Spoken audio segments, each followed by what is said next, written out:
Phillips, who is expected.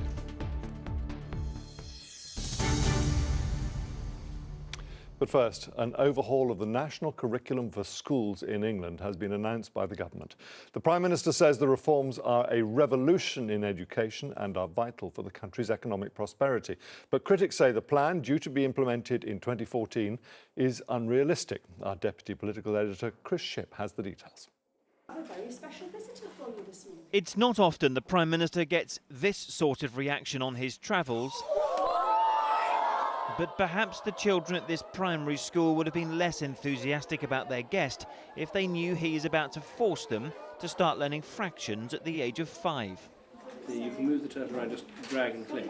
The revised national curriculum for England involves teaching primary pupils how to write computer programmes and a greater focus on design and engineering. All, says the Prime Minister, to compete with those pupils being turned out of schools in other parts of the world. We've got to get this right and get it right now. There are children being turned out of schools in other parts of the world who are competing with us, and we should be measuring ourselves against the best in the world. That needs to start now. The new curriculum for English primary and secondary schools plans higher level in maths at an earlier age. From 11, pupils will be taught how to code computers, and in geography, climate change will be taught explicitly for the first time. The teaching of it must start by September 2014, which some teachers warned is too much change too quickly. Certain elements of the new curriculum, such as computer science and programming, will require a lot of additional training and subject knowledge for teachers. Where's that going to come from? Is it going to be funded? How is it going to work on a practical level? So, you know, different schools will do different things with that, which could mean to huge inconsistencies. The Education Secretary, Michael Gove, is a man on a mission to change standards in English schools. He says to create the designers and engineers the economy needs. But he has a dire working relationship with the teaching unions. One accused him today of embarking on a personal ideological crusade. And they said the timetable for change was dangerously and recklessly short. Chris Shipp, ITV News, Westminster. Well, joining me from our studios in central London is Kevin Courtney from the National Union of Teachers. Thanks so much for joining us. This sounds like an emphasis on academic rigour and up-to-date technical skills. Is it a good thing?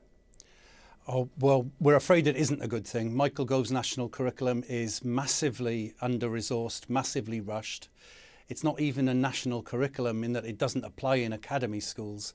And unfortunately, Michael Gove hasn't engaged with the people who really matter, with teachers and child development experts.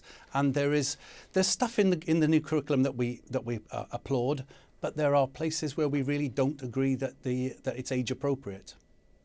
So just to clarify here, is your problem with what he's suggesting doing or the way he's suggesting doing it? In other words, the timetable and the resources? It's both. There is content in this curriculum that we do not support, that we don't think will work for children, that we think will alienate children. And even if we agreed it, the rate of implementation is far too rushed. It's July 2013. This is due to start in September 2014. The GCSEs the year after, A-levels and vocational reform. This is far too much change all at once. There is no implementation plan. There's no plan for training teachers on the elements of the new curriculum. There's no resources for new textbooks, for new IT equipment. So it's massively rushed, massively under-resourced, as well as pouring content in places. Also, clearly you disagree with the Education Secretary right across the board there. Do you, though, accept that what he is trying to do is drive up standards, or do you think there's some other motive for what he's doing? Well, Michael Gove is continually telling us that standards in this country are far too low. He's continually running down the education system in this country.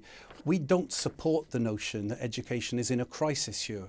We do think there should be changes, but they should be planned and on a reformed basis that takes us forward over time, not in this one step fits one, a huge change all at once. We think is very damaging.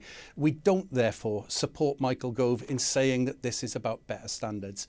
We think that he is rushing far too fast, that he is a man with a mission, as your report just said, that he's, we think, responding to an electoral timetable more than an education reform timetable. Kevin Courtney, thanks very much indeed for joining us. More violence in Egypt has left at least 40 people